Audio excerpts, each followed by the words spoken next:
ASBL వారి శ్రీరామనవమి కళ్యాణ మహోత్సవం సింగర్ సునీత గారి మధురగానంతో మార్చి 27 సాయంత్రం 5:30కు బుక్ మై షోలో మీ ఉచిత పాస్ ఇప్పుడే బుక్ చేసుకోండి. నమస్కారం, వెల్కమ్ టు సుమన్ టీవీ. నేను గీతాంజలి. ప్రస్తుతం మనతో పాటు నృసింహ ఉపాసకులు, భద్రాచలంలో ఉన్నటువంటి గోవింద కల్పవృక్ష నారసింహ సాలగ్రామ ఆశ్రమ నిర్వాహకులు డాక్టర్ కృష్ణ చైతన్య స్వామి గురువు గారు ఉన్నారు. వారితో మాట్లాడదాం. గురుగారు నమస్కారం అండి. నమస్కారం. శ్రీరామనవమి శుభాకాంక్షలు. మీకు కూడా శ్రీరామనవమి శుభాకాంక్షలు. భగవద్ బంధువులందరికీ కూడా శుభాకాంక్షలు అండి. ఎంత వైభవంగా జరుగుతుందో రాముల వారి కళ్యాణం భద్రాచలంలో. అవునమ్మా. చూడ్డానికి నిజంగా రెండు కళ్ళు సరిపోవండి. అక్కడుండి వీక్షించే వాళ్ళు కొంతమంది అయితే టీవీల ముందు అతుక్కుపోయి ఉన్న వాళ్ళు కొన్ని కోట్ల మంది. ఖచ్చితంగా. అసలు ఎప్పుడెప్పుడా రాముల వారి కళ్యాణం అయితే మన ఇంట్లో కళ్యాణమే జరిగింది అన్నట్లుగా మురిసిపోతూ ఉంటారు చాలా మంది. ఇళ్లల్లో ఏర్పాటు చేస్తుంటారు, అపార్ట్మెంట్స్ లో, ఆలయాల్లో, ఎక్కడికక్కడ చక్కగా పెళ్లి భోజనం తిని బయటకు వెళ్తారండి. అంత ఘనంగా జరుగుతుంది. మరి భద్రాచలంలో ఎలా ఉండబోతోంది ఈసారి? కళ్యాణం అంటేనే సీతారాముల కళ్యాణం. అంటే జగత్ ప్రసిద్ధమైనటువంటిది భద్రాచల దివ్యక్షేత్రంలో జరిగేటువంటి రామ కళ్యాణం. అంటే రామ కళ్యాణము అనేటువంటి దానికంటే ప్రతి ఇంట్లో వాళ్ళ ఇంట్లో పెద్ద కొడుకు పెళ్లి అని అనుకుంటారు చాలా మంది. భద్రాచలంలో కళ్యాణం అనగానే మనకు భారతదేశంలో ఉండేటువంటి ప్రతి గ్రామంలో కూడా భద్రాచలాన్ని ఆనాడు స్మరించుకోని వాడు ఎవరు ఉండరమ్మా. అంత అద్భుతమైనటువంటిది రామ కళ్యాణం. మనకు బ్రహ్మాండ ఎన్నో పురాణాలు రామ కళ్యాణాన్ని చూస్తేనే, రామ కళ్యాణంలో వాడినటువంటి అక్షతలను శిరస్సును ధరిస్తేనే మనకు అశ్వమేధాది శతక్రతు యాగాలు చేసినటువంటి పుణ్యం వస్తుంది అని చెప్పి పెద్దలు చెప్పారు.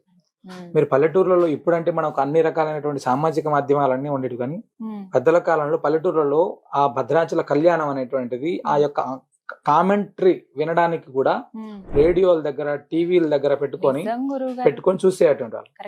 ఆ సమయానికి ఎంతో మంది వాళ్ళ పెళ్లిళ్ళు చేసుకునేటువంటి వాళ్ళు ఎలాంటి ముహూర్తంతో పని లేకుండా రామ కళ్యాణం నాడు వాళ్ళు పెళ్లిళ్ళు చేసుకునేటువంటి వాళ్ళు కొన్ని వందలాది వేలాది జంటలు.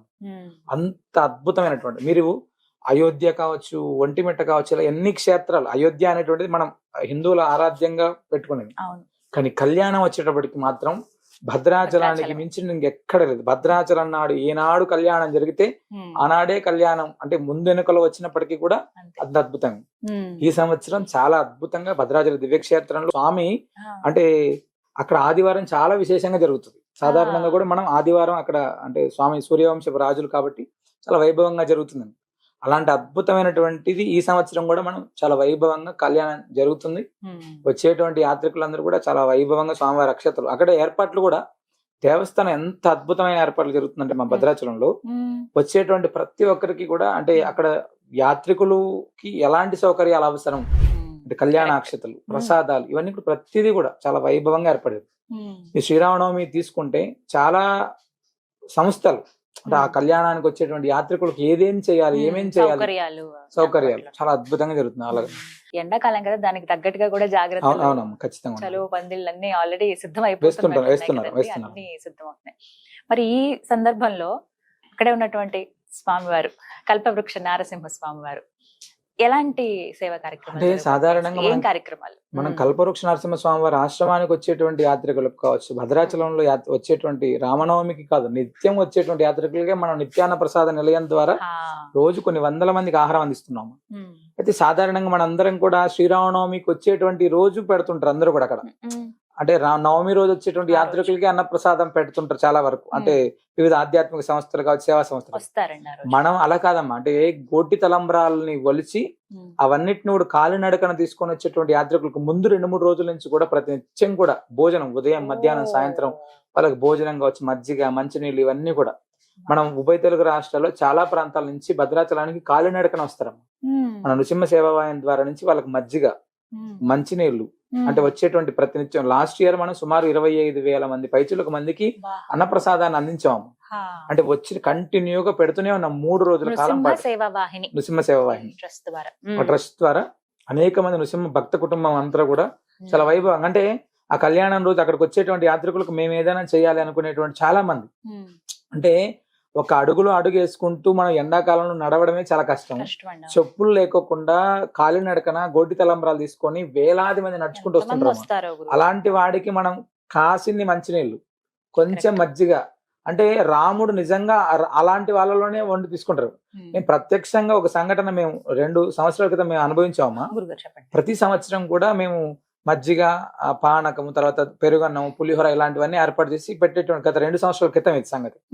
పెట్టేటువంటి సమయంలో మధ్యాహ్నం 11:30, 12:30 ఆ సమయంలో చాలా విపరీతంగా వస్తుంటారు ఈ మజ్జిగ తాగడానికి ఇలాగా. ఆ సమయంలో నేను అహోబిల మఠం దగ్గర బయట నిలబడి మాట్లాడుతుంటే యాత్రికులతో అన్న, తమ్ముడు, భార్య, అంటే భార్యాభర్తలు, ఒక తమ్ముడు, అంటే రాముడు, లక్ష్మణుడు, సీతలాగా మేము నాకు చెప్తుంటే ఇప్పుడు నాకు కూడా ఎలానే ఉంది. అంటే అద్భుతమైనటువంటి సేవలు చేస్తున్నారు, చాలా బాగుంది, అంటే మంచి కైంకర్యం చేస్తున్నారు, దినదిన అభివృద్ధి అవ్వాలి అని చెప్పి వాళ్ళు ఒకసారి భుజం ఇలా తట్టి వెళ్ళారమ్మా. అంటే భగవంతుడు ఆ రూపంలో వచ్చి తట్టారేమో నాకు తెలియదమ్మా.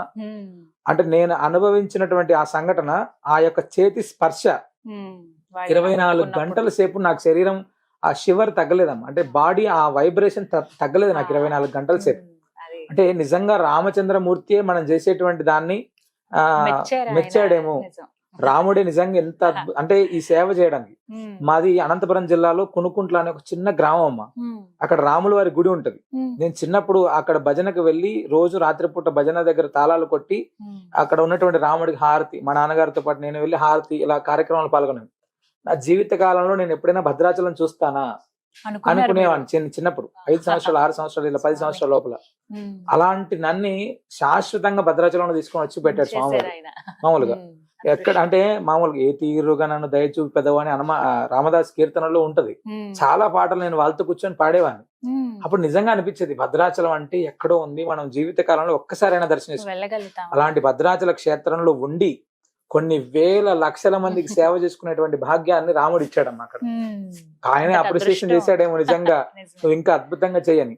ఆ సంవత్సరం తర్వాతనే మనం నిత్యాన్నదానం స్టార్ట్ చేసామమ్మా. స్వామి ఎప్పుడైతే భుజం తట్టాడో ఆ మరుసటి సంవత్సరమే అక్కడ వచ్చేటువంటి యాత్రికులు నిత్యం అన్నప్రసాదం పెట్టాలని అన్నప్రసాద నిలయం స్టార్ట్ చేసాం.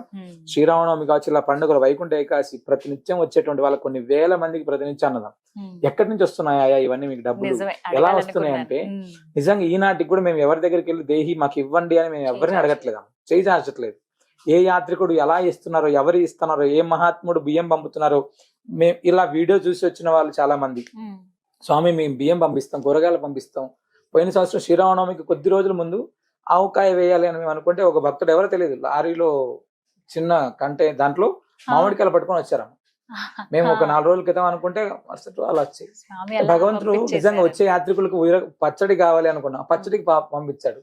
అలాగా ఎవరు ఏ రూపంలో ఎలా వస్తున్నారో తెలియదు. ఈ సంవత్సరం కూడా కనీసం ఒక 25,000 మందికి ప్రసాదాన్ని అందించాలి అని అనుకున్నాం. ఆ భగవంతుడు ఏం సంకల్పం చేస్తాడో తెలియదు. ఖచ్చితంగా మా వంతుగా మేము చేయడానికి ప్రయత్నం చేస్తాం. ఖచ్చితంగా అంటే మన సంకల్పం మంచిదైతే దైవం తోడు ఉంటుంది అనడానికి మీరే ఖచ్చితంగా ఇది చాలా మందికి తెలిసే ఉంటుందండి. భద్రాచలంలో రాముల వారి సన్నిధికి చాలా దగ్గరలో 100 మీటర్లు కూడా ఉండదేమో. కొంతమంది వెళ్ళారు, ఇప్పటికే వెళ్ళని వాళ్ళు ఈసారి భద్రాచలం వెళుతున్నారన్న వాళ్ళు ఖచ్చితంగా సందర్శించండి. 365 రోజులు నృసింహ సేవా వాహిని అటువంటి ట్రస్ట్ ద్వారా ఉచితంగా అన్నదాన కార్యక్రమం ఉంటుందండి. ప్రత్యేకించి ఒక శాల ఉంటుంది, అక్కడ అన్నదానం స్వీకరించవచ్చు మీరు. అలాగే స్వామిని అంటే గోవిందుణ్ణి గోవుని ఒకేసారి దర్శించుకునేటువంటి భాగ్యం అక్కడ. శ్రీరామనవమి సందర్భంగా శేషమైన జనవాహిని వస్తూ ఉంటారు రాముల వారి కళ్యాణం చూడడానికి. వారందరికీ కూడా వివిధ సేవా కార్యక్రమాలు జరుగుతాయి. భక్తులందరినీ ఉద్దేశించి ఆహారం పెడుతూ ఉంటారు, మజ్జిగ ఇవ్వటం కానీ ఇవన్నీ. కానీ కమ్మటి భోజనం మీరు చేయాలనుకుంటే మీరు రావచ్చు గోవింద కల్పవృక్ష నరసింహ సాలగ్రామ ఆశ్రమానికి.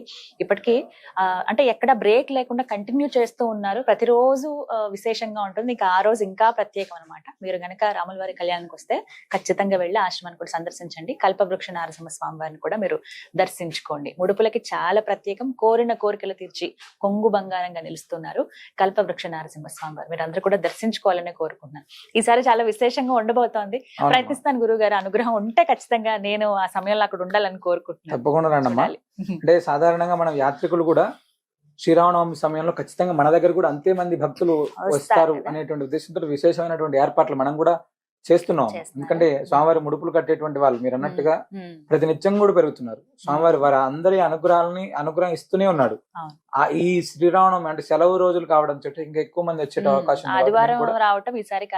భోజనాలు కావచ్చు, అక్కడ ఉండేటువంటి ముడుపు కట్టుకునే విధానం, ఇవన్నిటిని కూడా మేము కూడా ప్రత్యేకమైనటువంటి ఏర్పాట్లు చేస్తున్నాం.